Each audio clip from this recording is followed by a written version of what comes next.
Okay, so on Wednesday we talked about forms. We started to talk about how to submit data to a web server, how to request information from a program. Let's go take a look at what we did.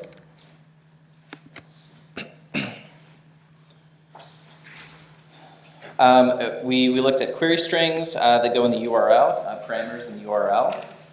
They're key value pairs, so this is a value and this is a parameter and its value is this. This is a parameter and its value is this. They're separated with ampersands, and the query string begins with a question mark.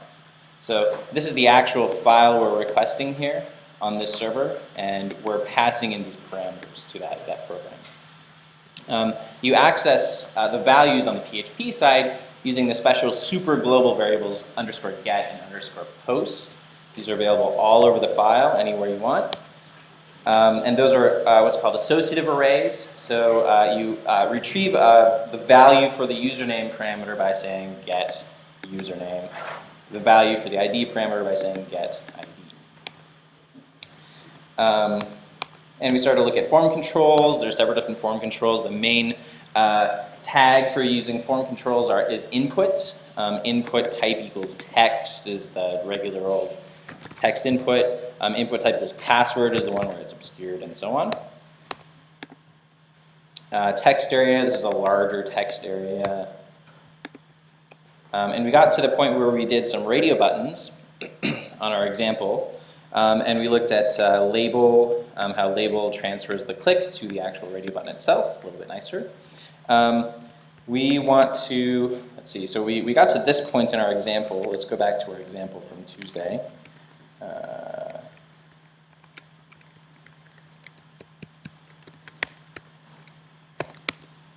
Actually, let me copy this stuff over from Tuesday.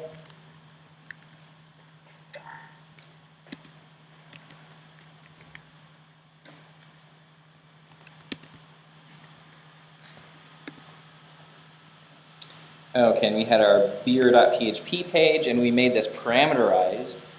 We had a, let's see, we had a, what was it called? Order.php. We used order.php. We entered information here. IPA is my favorite. I'm going to have 70 bottles of it. I do want light IPA. I don't know why I would want that, but I'm going to get a keg of that. And we have now all of the parameters up here in the URL for each of those. And let's see, so we parameterized the song. We're now getting 70 kegs of IPA. Our favorite is IPA, and so on. So we managed to customize this page based on the parameters that were passed from the form. We incorporated into the order form, we incorporated some radio buttons, some checkboxes, some text input fields. I'm going to go through the rest of the parameters, the rest of the input types, the rest of the form controls.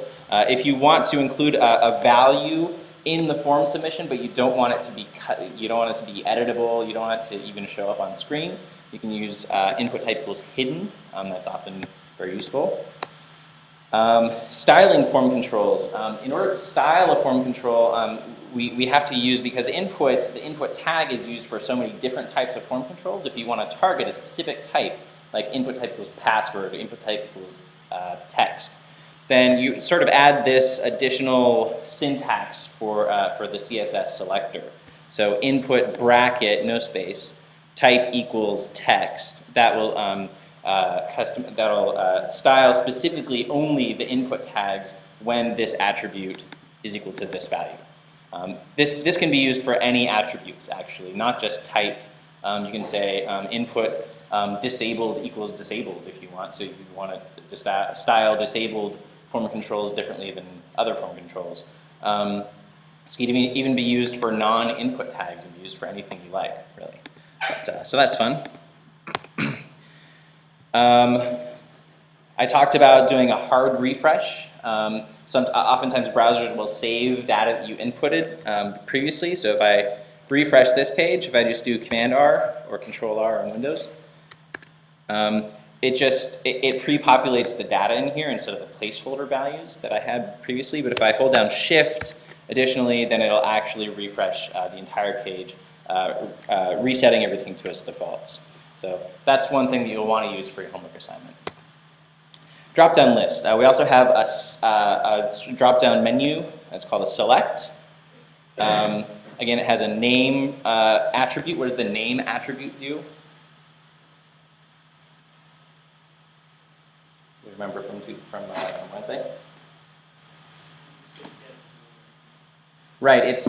It makes the name of the parameter in the URL. So if we go back to the submission that we just did here, so we have fave equals IPA, and bottles equals 70, and light equals blah, blah, blah. So fave, light, bottles, those are all the name attributes. The name attribute is responsible for those. In order to specify different options for it, you use the option tag, which the one that you want selected by default, you use selected equals selected, that one. I'm not going to talk about lists, but if you want to have, you can actually have selects be able to select more than one thing at a time. And if so, for PHP's purposes, you're going to add some brackets at the end of the name, and then PHP will automatically convert whichever ones are selected into an array on the other side. So that's kind of cool. Option groups, you can group options into groups with opt group, pretty aptly named. And they'll show up like this. So major characters, minor characters. The opt groups themselves are not selectable, but the options are. And then field set. Field set is another, is sort of a way of grouping a bunch of different form controls together. So if you have a section of your form that is all about the name and address or whatever, you can say like personal information. And then you have another section down here like billing information and other information. You know, what's the billing and what was that? No, shipping, yes, shipping, that's what I meant. Thank you. Let's see, yeah, so you can group all of these credit cards together. We already talked about that. Common issues with submitting data. In this case, I've got a couple of different radio buttons here, so Visa, MasterCard, excellent. And then I have favorite Star Trek captain, okay, name equals Star Trek, 2 options for those. Okay, so it's a form, okay, excellent. Yeah. Curious about if people are planning to submit very personal information, how will the developer protect that? It's a very good question, and I'm going to address that in the next set of slides. We're going to talk about that. That's the new material for today. I'm sort of finishing up from Wednesday's lecture here. So this is so I select information from here. I'm going to select Jean-Luc and MasterCard. When I submit this submits to our params debugger, and everything was submitted using a GET request, and I can see that the values that came across on the PHP side. So the value for the CC parameter is on. The value for the Star Trek parameter is Jean-Luc Picard. Okay. So what's wrong with the Star Trek one, for example? Is there anything wrong with this? There might not be anything wrong with this, actually. Yeah.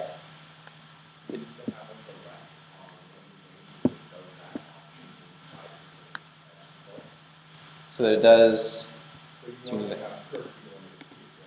Right? Or no, sorry, I selected Jean-Luc Picard. So Jean-Luc Picard showed up, so that was fine. Well, so this is sort of a design question, sort of. Yeah.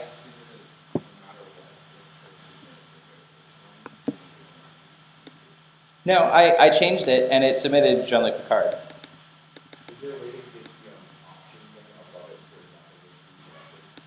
it? If you make nothing pre-selected, it'll just choose the first one by default. Well, no, but like a lot of drop-downs still have like an option. Oh, a first one like choose one sort of thing. Yeah, we could do that if we wanted. That's another good design consideration. We just add a third one that is the first one that says please select one. And you would probably you'd have to do some sort of validation either on the server side or on the client side to make sure that they actually select one of the real options. We'll talk about that at the end of today's lecture as well. You guys are just like raring to go here. Excellent.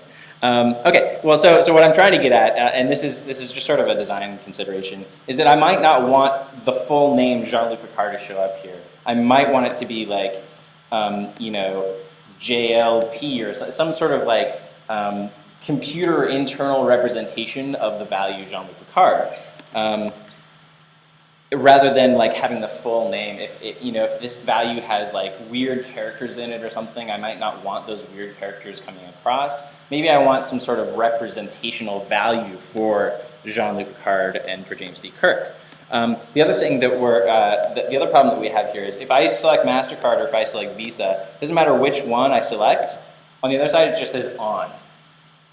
It doesn't say Visa, it doesn't say MasterCard, it doesn't say which one I selected, it just says on. Which what it's trying to convey is that I selected one. Okay, thank you, I kind of know that. Why isn't it telling you which one I selected? Let's go back to the code here. They don't have a value. I haven't associated a value with either the Visa or the MasterCard one, so that when I select the Visa one, then it'll submit the value that says Visa. And when I select the MasterCard one, it'll have a value that says MasterCard. So on this slide, we fixed that value because Visa, value because MasterCard, and we've also just added sort of like a nice sanitized all lowercase version of these two names, so that maybe we don't have to deal with the messiness of special characters. Okay, that's all the slides for Wednesday. We're going to move on from our beer and blog example here, and we're going to get into some new information today. So we're going to talk about more information about submitting stuff. So there are different types of data that we might want to submit to the server. Some of the data is more like, you need to know this in order to give me what I want data. And some of the data is like, here I have this file I'm giving to you. So like, please accept this, take all of it, and like this is a bunch of data that I'm giving to you. Some examples might be on Hotmail or Gmail, you might be sending a message. That's a large piece of data. That's a potentially large piece of data that you're giving to the server. You're saying, here, take this and do something with it.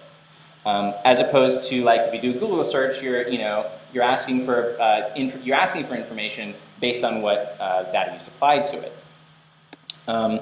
So data is sent to the server using forms, as we've seen, but we can modify forms slightly depending on our purpose, our intent, whether we want to receive information or whether we want to give information. So a GET request, we've seen GET in the PHP variable. A GET request, the name for GET comes from the HTTP request that is sent to the server. We'll see that in a second. A GET request asks for information, and there's also one called a POST request, which submits data. This is actually an old version of the slides. It's tough for me to remember like to upload these, so I'm gonna go look at my local version. Lectures, okay. Thank you for being big.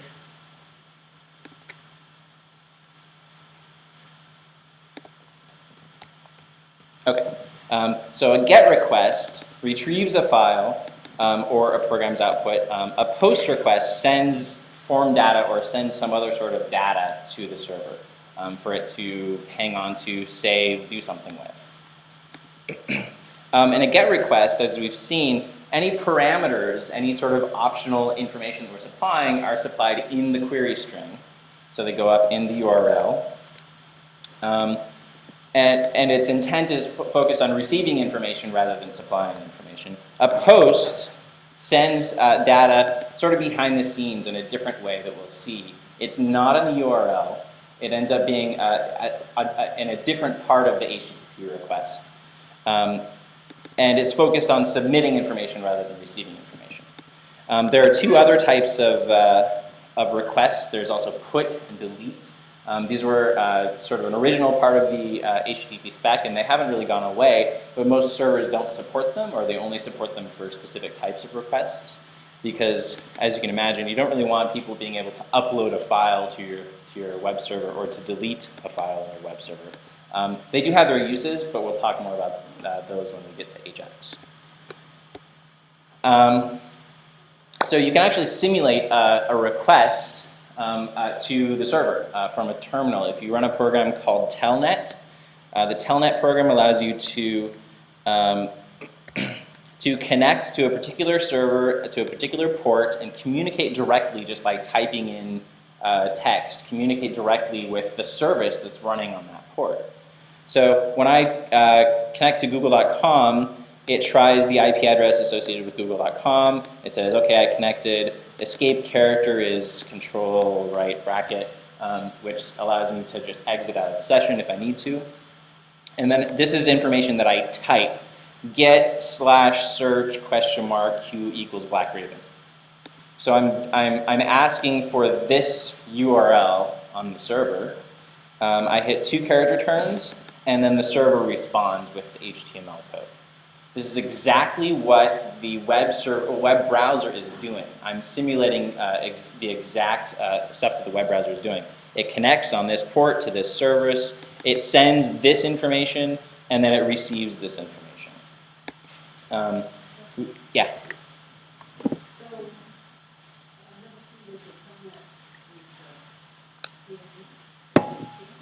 Oh, ping. Mm-hmm.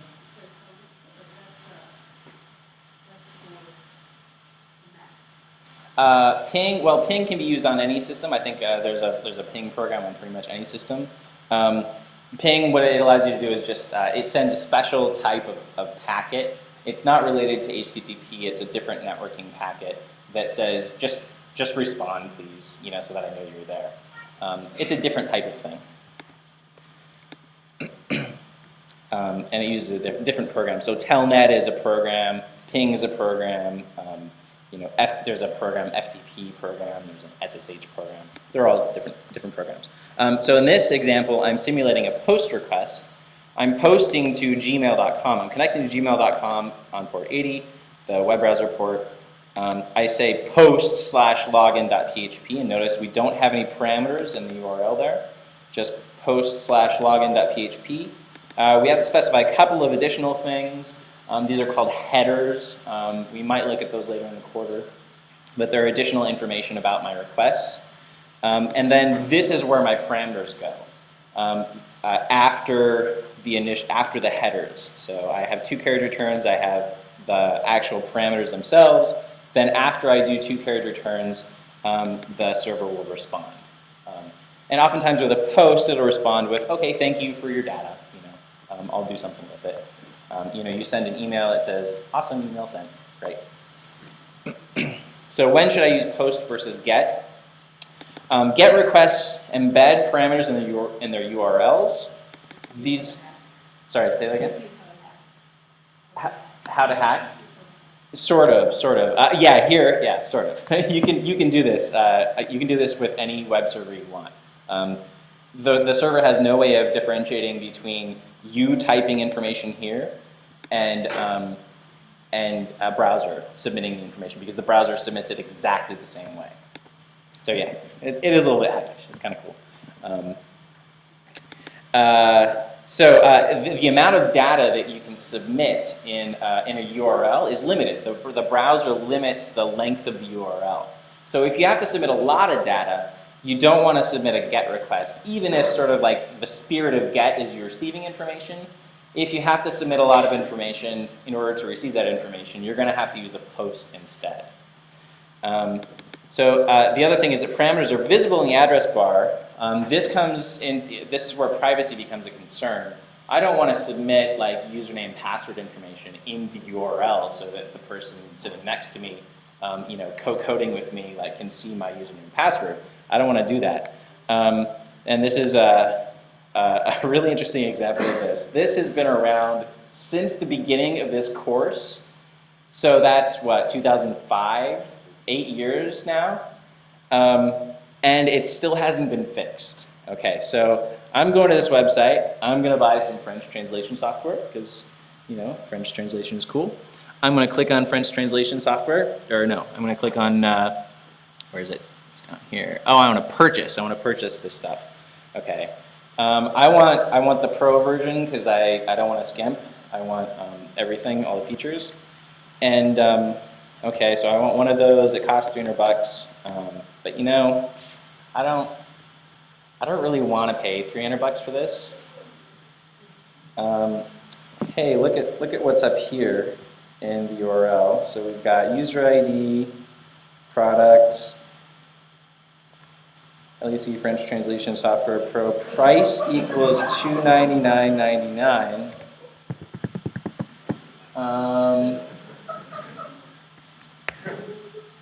Yoink. 0. I wonder if the shipping is also, probably not. But recalculate.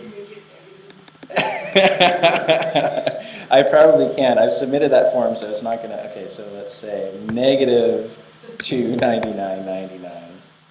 Recalculate. Oh, I had to. No, I had to. Oops. Here we go. Negative $299.99. Hit enter. Here we go. Yeah. So obviously they this probably doesn't directly charge. This probably just submits it to them, and they actually have to manually go through and charge your account or something, so that they don't actually end up paying you $300. But this is a serious issue on this site. It's at least an embarrassment. So what they should have done is used a post request for that. And actually, they shouldn't have even used a post request for the price, because the price is that's a ridiculous thing to be able to customize. I can still customize that value if it's part of the form. I can still customize that value just by inspecting with Firebug. So they wouldn't want to have the price actually parameterized at all. So post requests embed parameters in the request body. So a good example of that is username and password. I'd want to submit in the request body instead of in the URL. Parameters parameters do not show up in the address bar. General rule of thumbs: use post for private data or very large data. For all other data, just decide whether the focus is on submitting the data or on receiving the data. For submitting, use post. For receiving, use get. Okay, an example of how to use post in a form. We have just a form here, and basically the only thing we change is we add this attribute method equals post. By default, it would be method equals get. So get request is the default. And in this case, I'm just going to say scrambles. I love scrambles. Yes, I love scrambles with meat. Oh, okay, so this submitted to foo.com. I thought this was going to submit to our params.php. I'll just go ahead and make it do that right now. Submit to webster.cs.washington.edu/params.php. Now this will submit to that. Scrambles, meat. Excellent. So now we have, okay, so the request method for this was post. So we don't have get anymore.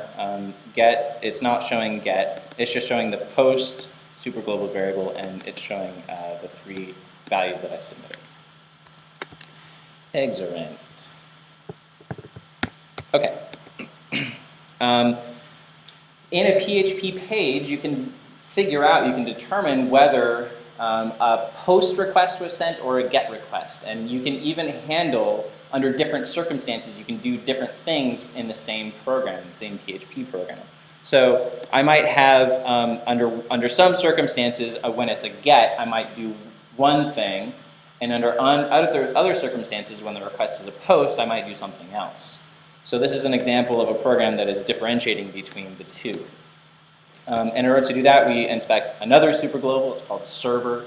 And there's a field in that called request_method, which PHP automatically populates with the method that was used for the request. So in general, the underscore server superglobal contains information about the environment and about the request that was made that's different from the parameters. So there can be some useful information in there sometimes.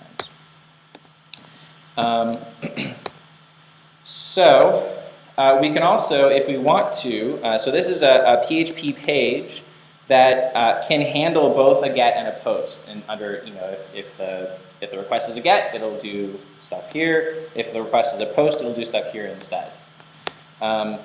We can also have a page that submits back to itself. So if this is inside of a PHP file, if I make the action attribute empty, it'll automatically submit back to itself rather than submitting to some other page. So form action equals empty, it'll submit back to itself, which is great because actually it says right here, oftentimes we want to be able to validate and perform checks on the server to make sure that the data that was submitted was correct or plausibly correct or fit some requirements. And this makes it easy if we have the form and the validation all in the same file, all in the same program. It makes it easy for us to redisplay the form if there are errors. Rather than going to a completely separate page, we go back to the same page and we check that the data was okay, and if it was okay, then we say thank you for your submission. So, processing a self-submitting form. When the request method is get, we're going to output the form. Otherwise, if the request method was post, that means they submitted the form back to this same script, and we're going to do something with the data. So we're going to get information from the post superglobal variable, and we're going to maybe check the data, process it, do something with it. So this is a self-submitting form.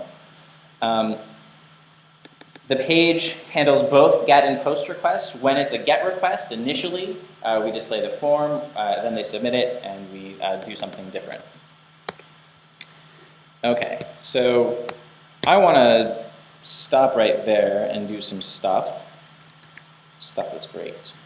So I want to here's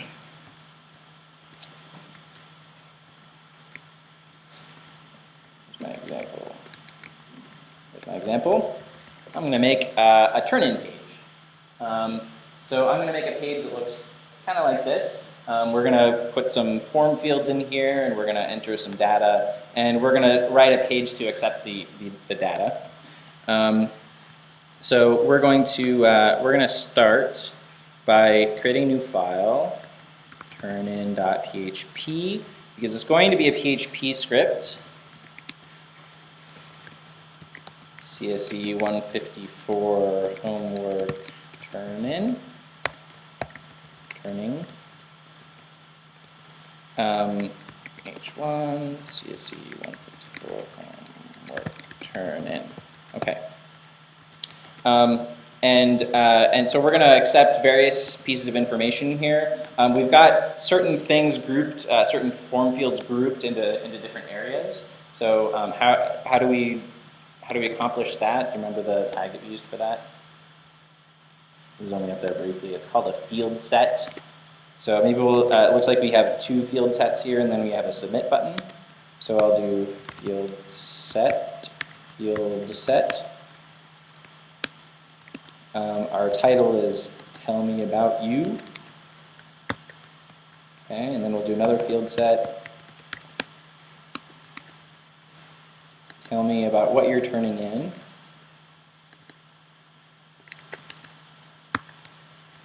And by the way, this legend is the thing that shows up here. And then let's do input type equals submit. Don't need the name attribute. Value is turn it in, yo. Okay, we also need, let's take a look at how far we've come, because we want to do incremental development rather than doing everything all at once. Okay. Tell me about you, tell me about what you're turning in. I'm going to wrap this in a paragraph because it's probably a little bit more appropriate. Okay. Let's do other stuff. Name, student ID, section. So name and student ID, these are both, these are just, oh, so those go in the field set up here. Those are input type equals text, right? Input type equals text. Name is, let's say this is, wait, so this is your name. And then your student ID, your section. Okay, this is also an input type equals text, so we'll make this one name and this one SID maybe. We don't want any initial values here, but we could say, like, you know, anybody remember the way that we place that sort of grayed in value that when you click on it, it goes away? It's kind of a new, nicer feature on the web nowadays. Anybody remember how to do that? There was an attribute called placeholder. I used that in lecture on Wednesday. So, you know, enter your name.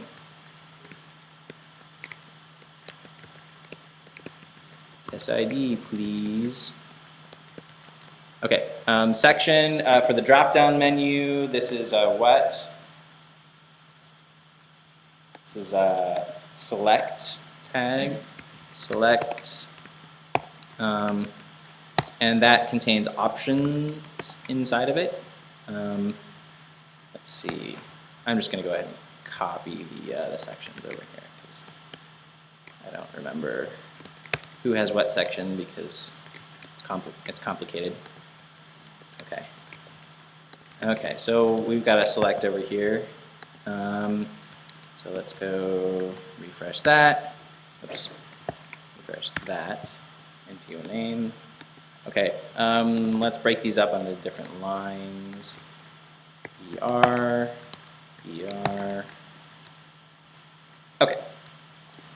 And then the second section, assignment, code, academic integrity. Okay, so let's do some stuff there. Assignment, this is radio buttons, right? So assignment input type equals radio. Let's make this assignment. Value is 1. Homework 1. We'll indent these to put them on different lines. 2,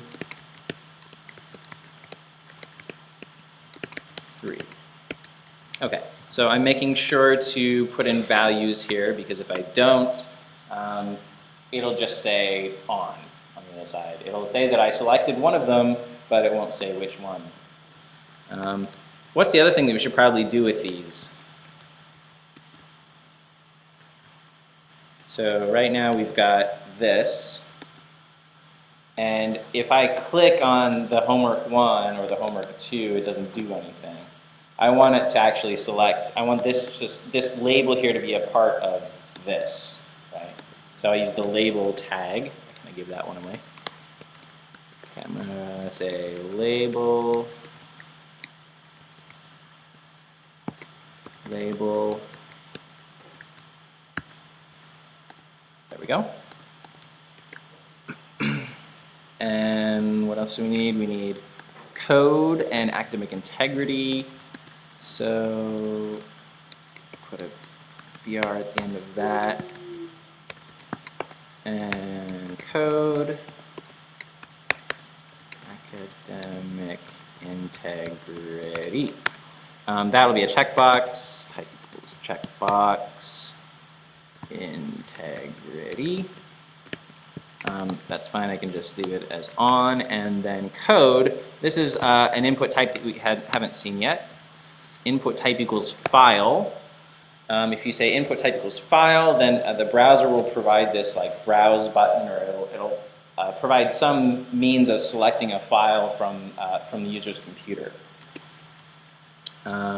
So assignment, no, I don't want to do that. Code.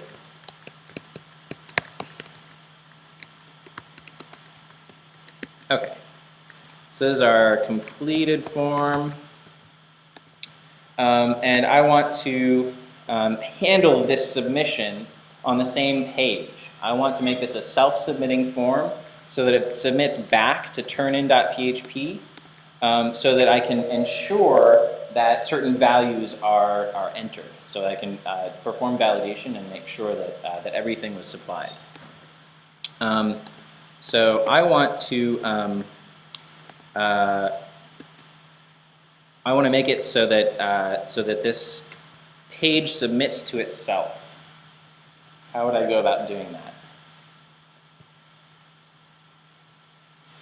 First of all, what are we missing here? So we have our inputs and we have our selects and stuff. Yeah, we don't have a form tag anywhere here. So the form tag is what says where to submit stuff to. So we're going to have a form tag. Put everything in there.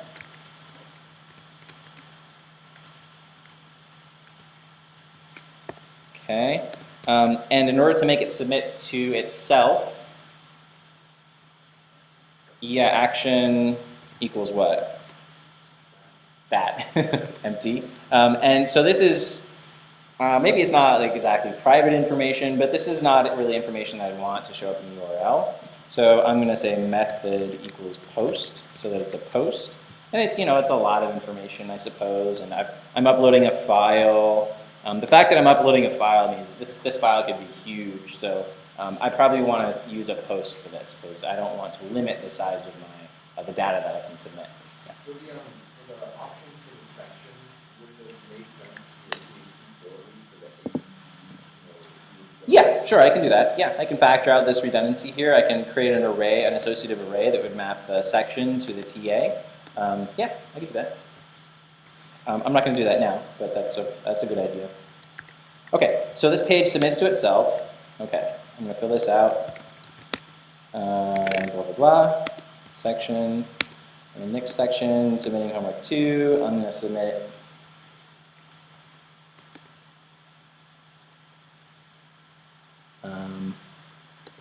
go lectures. I'm going to submit my homework, turnin.php.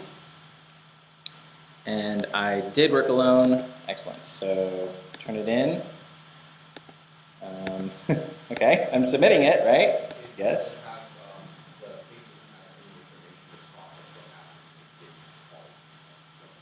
Yeah, so I am submitting a post request. So it is submitting the data, and I can prove that using Firebug. Oh, no, it's not. Interesting. Hang on. No, it's not. Oh, I need to refresh. I didn't refresh after I added the form tag. So Morgan, blah, blah, blah. I worked alone. Well, that kind of worked with you guys, I guess. So this is a post request instead of a get request. So you can see if you go to the it's called the Net tab of Firebug here. You can see all requests that were made in this current session. Later on in the quarter, we'll see more requests when we get into Ajax. But for now, it's just this initial request when we submitted the data. It was a post request, and we can actually come in here and we can actually inspect all the headers that were sent. We don't really need to look at those, but we can see the data that was posted. Firebug turns this into key value pairs. It tells us what data was posted. And this is the raw post data there. So we can see all the information we want about this request, which is kind of cool. So it was posted, but nothing happened. How do I make something different happen? Maybe I want to say thank you for submitting your homework when it was submitted. Server, yeah, so we're going to need to differentiate between get and post. So we're going to need an if-else block just like we had earlier. So PHP if server, it's request method equals post. Actually, we'll say get. If it's get, we'll output the form.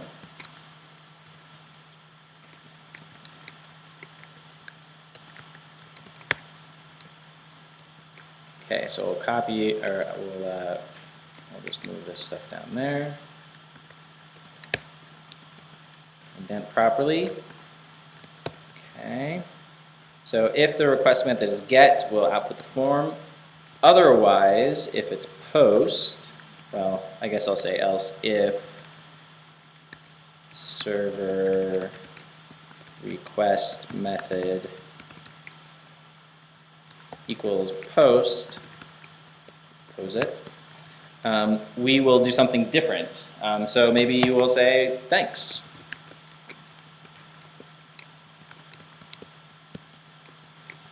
P. Okay. If the request method is post, we'll say thanks. I could have just said else, but maybe we want to differentiate. We don't want to do anything if it's a put or delete or something, which people probably wouldn't do, but just to be on the safe side, we'll exclude those. So when I refresh this page, anybody ever seen this message before? To display this page, Firefox must send information that will repeat any action such as search or order confirmation that was performed earlier. So it always confirms if you want to refresh if it was a post.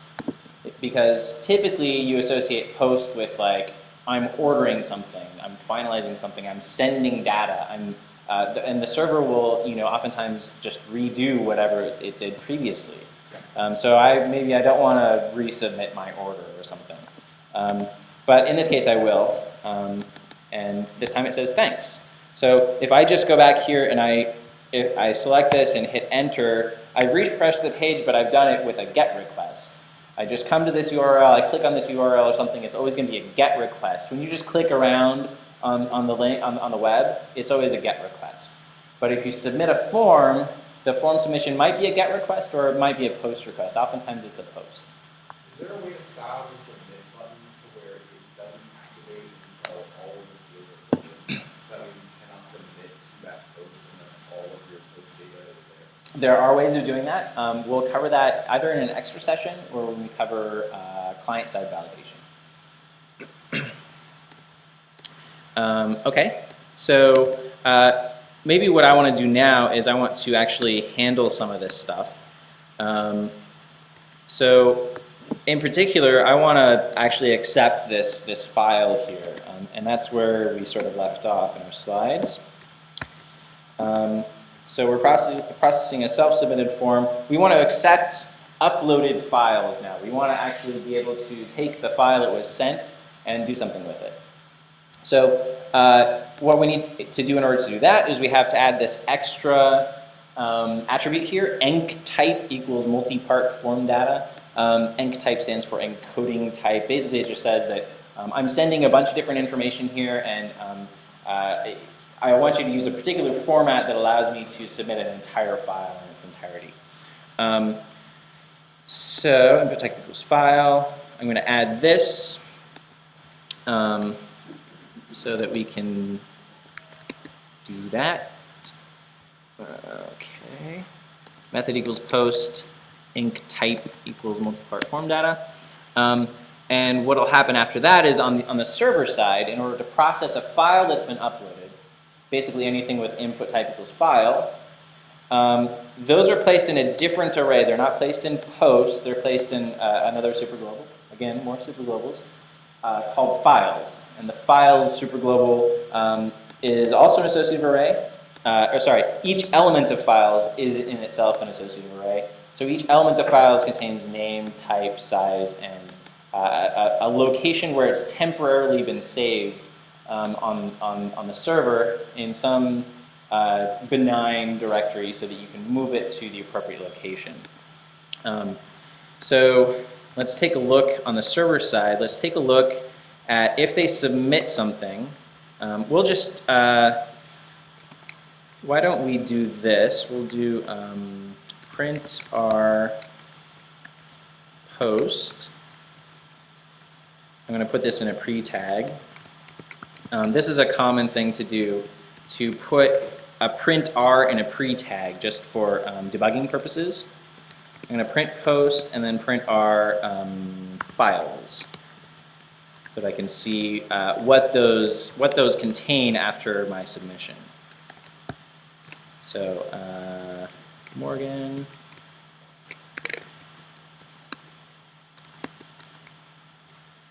Submit this file, academic integrity, turn it in.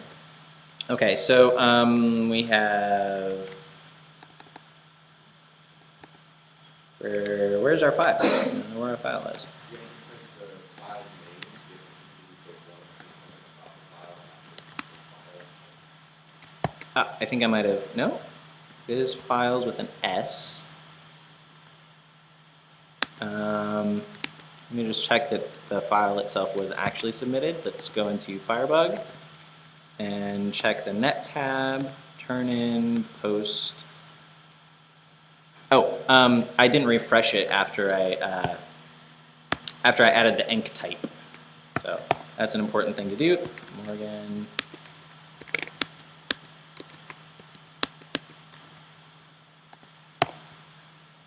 So it wasn't able to submit the file then. Okay, so now it was able to submit the file.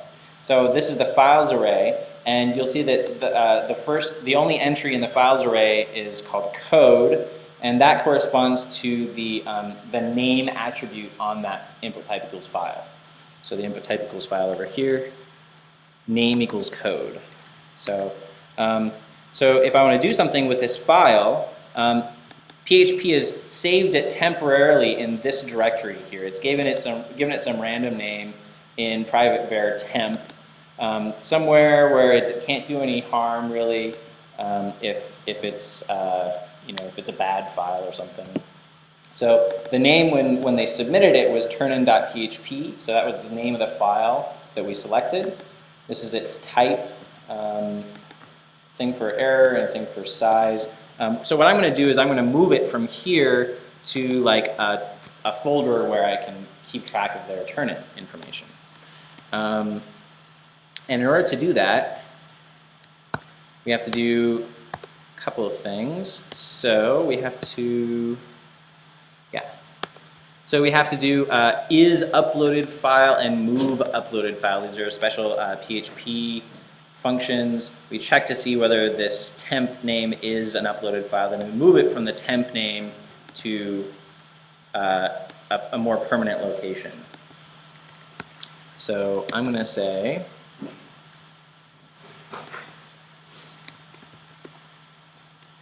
if is uploaded file, files code is that's the file that I want, and temp name is where it is currently.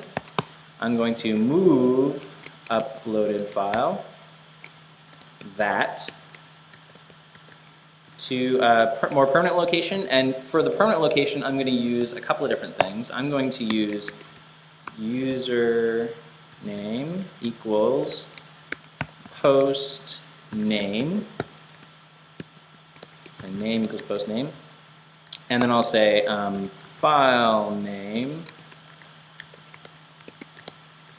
equals, oops, need an underscore here, underscore files, bracket code, bracket,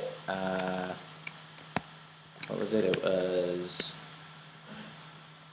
name of the file when we uploaded it, name. And I'm going to move it from the temporary location to user, or sorry, name slash file name. Maybe I'll make this student name so we differentiate between the two types of name. Got a lot of name going around. Okay. In order for this to work, I'm going to have a directory here by the name student name. Because I'm trying to move it into that directory, a directory with the name of student name. I'm going to name it the name that it was originally used. In order to do that, I'm going to use a function that you might have noticed on a previous slide from the other day. It's called makedir, mkdir. It makes a directory, student name. I'm going to make that directory to make sure it exists. Then I'm going to move it into that directory. Okay, so we might run into a permissions issue here.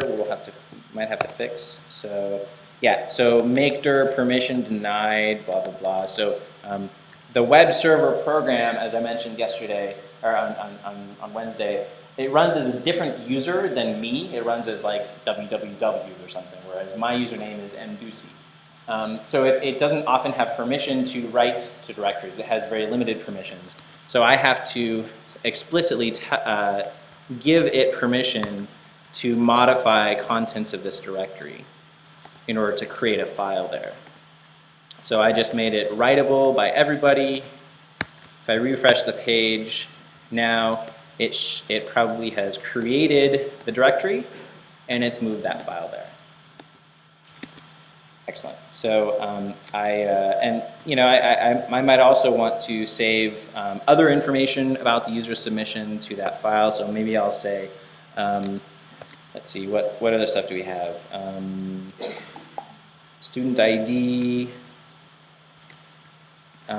We'll say student info equals an array. This is going to be an associative array. And I'm going to say name. Oops. Actually, I'm just going to write post. So maybe what I'll do is I'll also write a file. So we'll say file put contents submission.txt print r post, and I have to add a second parameter here called true in order for it to return the data, so it goes into this this parameter slot. So what this is doing is this is outputting the result of print r post into a file called submission.txt. Actually, I want that to go in the users directory, name/submission.txt. So refresh this again. And a file shows, file doesn't show up. Right, okay, that's fine. File should show up there, no it's not. What was the error? Warning, file put contents, oh. Yeah, student name, thank you. Student name. Okay, I can get rid of that makedir directory if I want to, but I'm gonna skip that for now.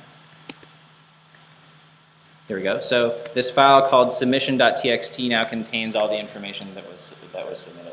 And I just use print r to print it. You probably would want to print it in your own special format. Maybe save it as a particular format if you want.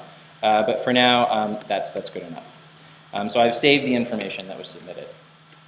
The last thing that I want to do, we'll skip this associative array stuff. We'll come back to that on Monday. But the last thing that I want to do really quickly is I want to try and ensure that some of these values are correct.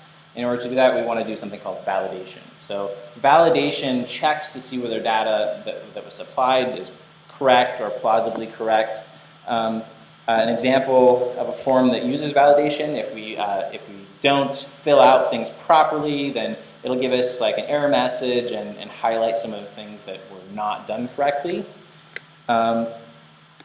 Validation can be formed either on the client side using JavaScript, which we'll start to learn next week, or it can be done on the server side using PHP. So the fact that we've made this form self-submitting allows us to redisplay the form if validation fails. So we can redisplay the form, say, you didn't fill these out properly, and force them to fill them out properly until force them to not, we won't proceed with the form submission until they've filled it out properly. So one of the things, the basic sort of, most basic level of form validation is to ensure that things are not empty, or that they, that they're the right number of characters, or like, if you cast it to an integer or something, it's a number, and you can sort of just do basic sort of checking on these things. You can also, if anything fails validation, you can use what's called the die function. The die function results in everything completely stopping, and in the server logs, it's logged as an error, that this is a failed request. It can be a very useful function sometimes. So what I'm going to do is I'm going to do some very basic checks on these. I'm going to do, let's say that I'm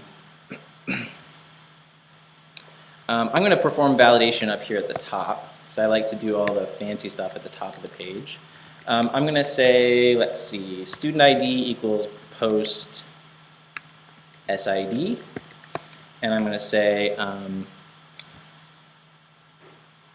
let's see, section equals post section, and assignment equals post assignment equals post assignment. Assignment. So with student ID, I'm going to say,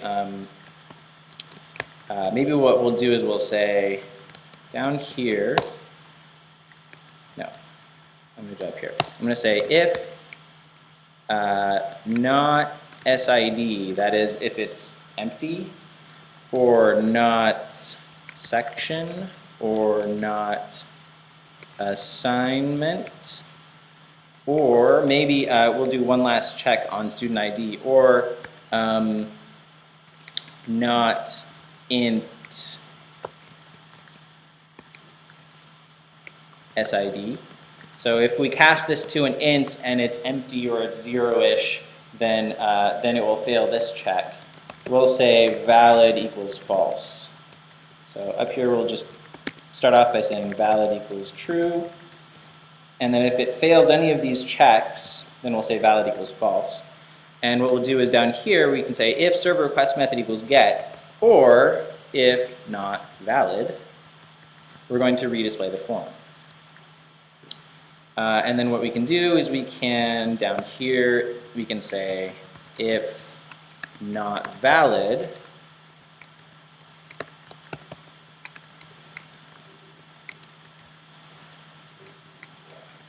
p class equals error, you filled it out wrong.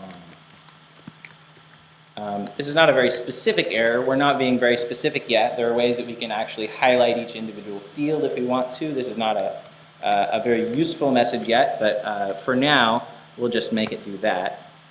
And then if we go back and we, maybe we make this A, B, C, D, E, F, G, error, you filled it out wrong.